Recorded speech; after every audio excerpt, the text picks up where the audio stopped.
Energy from the oceans is a technology being developed by the Department of Energy and the Solar Energy Research Institute. It is clean, round-the-clock electric power from a renewable resource.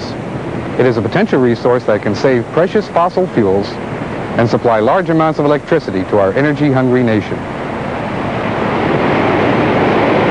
Bob Douglas, manager of ocean systems for TRW, has been involved in the development of ocean energy technology since the early 70s.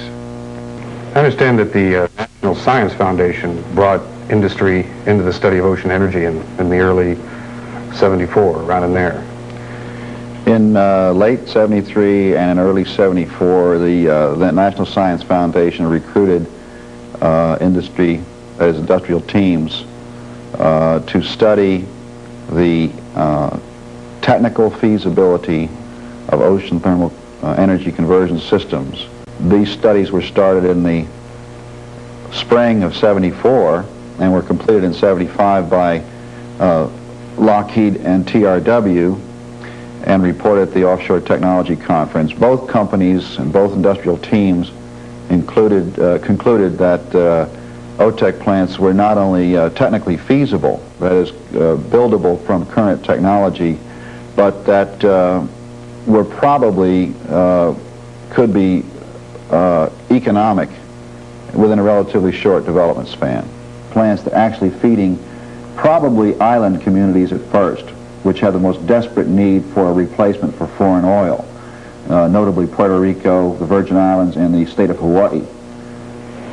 The island strategy involves building commercial OTEC plants a few miles off major U.S. islands like Puerto Rico, the Virgin Islands, Hawaii,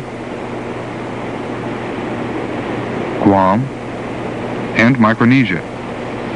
The islands are forced to use more than 100,000 barrels of imported oil each day.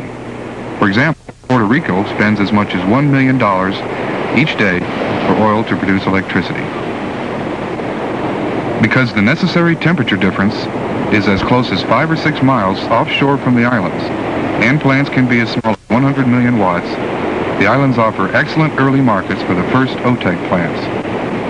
OTEC systems can be economically sited virtually anywhere plus or minus 10 degrees of latitude. That is, at 10 degrees, anywhere from the equator, 10 degrees north or 10 degrees south.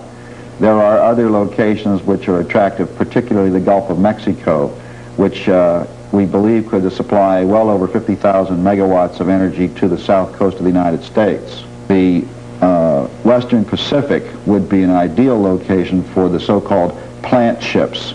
That is, the ships that might process ammonia or aluminum. The delta T, that is, temperature difference in the Western Pacific, is quite a bit higher than it is in the Atlantic. This is a converted Navy barge, developed in a joint effort by the state of Hawaii, Lockheed Missiles and Space Company, and the Dillingham Corporation.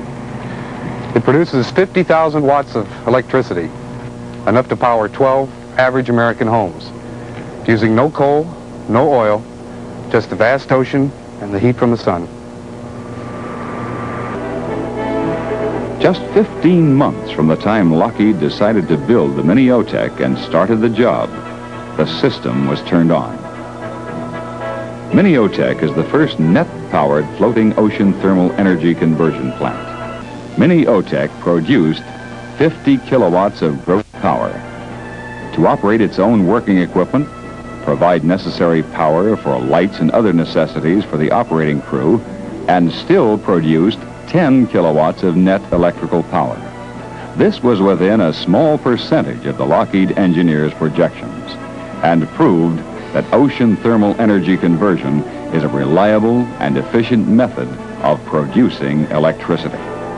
The future pipe will probably be plastic. It would enable the manufacture of a large diameter pipe, in polyethylene for example, on the site of the power plant. The line is towed to within proximity of the OTEC vessel.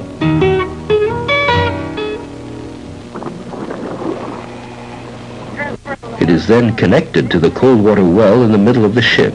In case of storm, it can be rapidly disconnected. Slack her down, man.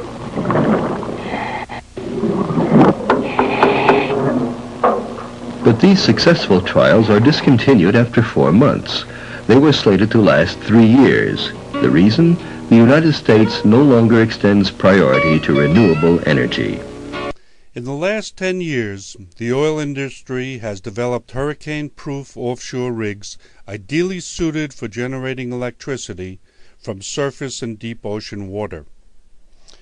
The rapid evolution of these designs has resulted in simplified construction and lower costs. The latest cell spar, as shown in this video, involves the assembly of 20-foot diameter pipes extending approximately 500 feet down into the ocean. They can be constructed in U.S. or Puerto Rican shipyards and would qualify for 87.5% federal loan guarantees. They can be towed and installed anywhere in the world and have almost no environmental impact. They can be designed and located so as to minimize or eliminate any visual effect. Their land use is negligible, only requiring space for the cable to come out of the ocean. They are ideally suited to requirements of the 21st century. Producing 2 of these 100 megawatt floating OTEC rigs per year would create over 2,000 direct manufacturing jobs and tens of thousands of indirect jobs.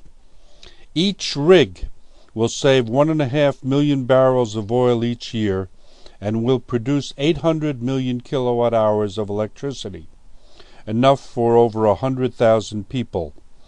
By the 4th or 5th rig, construction costs are expected to lower to the level where they would be competitive with fossil fuel plants, but with much lower operating costs and no fuel costs.